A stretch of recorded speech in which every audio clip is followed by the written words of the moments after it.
Keeping it real, keeping it real. Keeping it real, keeping it real. Keeping it real with Reverend Laura.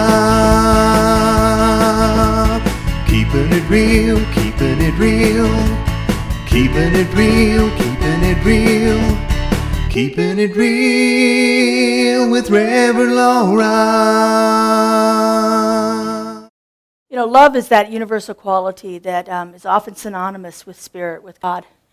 It is that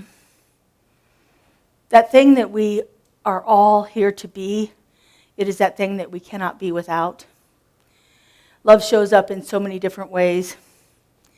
So many different times in our lives. We experience love from the very beginning with our mother's love. The love of our family. The love of our siblings and parents and grandparents and so forth. That love that is extended out from within us.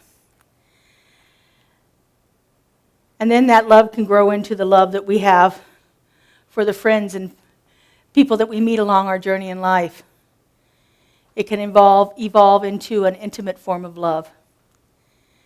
And then it can evolve into that love that transcends any one person or any one experience. That love that we feel when we are in conscious union with Spirit, when we are connected with each other. You know, one of the concepts that I had trouble with when I first started here at the center was that I can't be loved unless I love myself, which really kind of torqued me a bit. It's like, wait a second, I love myself enough, but apparently I'm not loving myself enough because I'm not experiencing enough love in my life. I wanted more love. I wanted to bring in more love, more connection, more ways of being with people that were different than what I'd experienced before. And what I realized was that, yes, I have to begin to love myself. And by loving myself, I have to do certain things, because there are things that stop us from loving ourselves. There are things that have happened in the past that we hold on to, that we identify with, that we internalize, that become so much of a part of us that we can't move forward with that. Author Nancy Levine calls these our disowned qualities. Our disowned qualities. These are things that often happen in our first 20 or 25 years that we internalize and take with us as the truth of who we are. So, for instance, you maybe one time you were a little slow at doing something, and one of your parents said to you, "Don't be so lazy." And so we take on this quality that we are lazy now. And then that starts to become alive inside of us, and we live from that place of being a lazy person. And even though we do work on it, we wind up finding that we think we're over the lazy idea of being lazy, but we get really tweaked by anybody else we see around us that's lazy. You know, if you're in a store and the person isn't responding to your needs quick enough, all those lazy people, why don't they do their job? You know, or your child doesn't do what you want it to do in the time. Don't be so lazy. We begin to see it because we've still internalized it within ourselves. We still have this disowned quality within ourselves.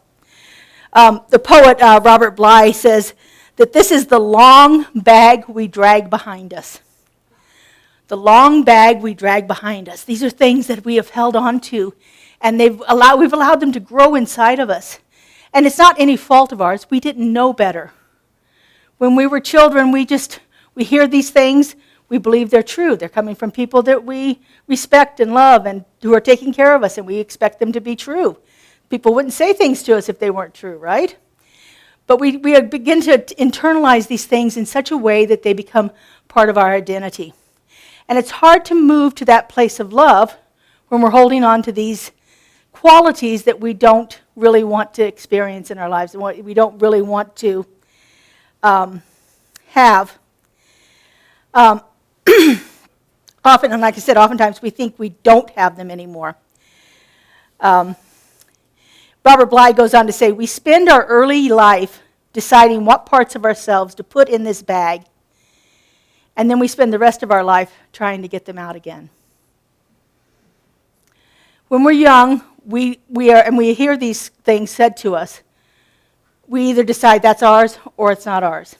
And it's not a conscious decision. It's not something we're thinking about overtly, but it happens in our subconscious, where something is said to us and we believe it. There is a saying that you will never look into the eyes of another that God does not love. You will never look into your own eyes and know that God does not love you too. Because that indwelling presence is that presence of unconditional love. It is that place of perfection and peace. And it is always unfolding through us, through each one of us, as that unconditional love.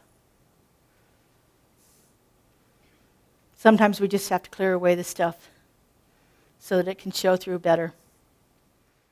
Keeping it real with Reverend Laura.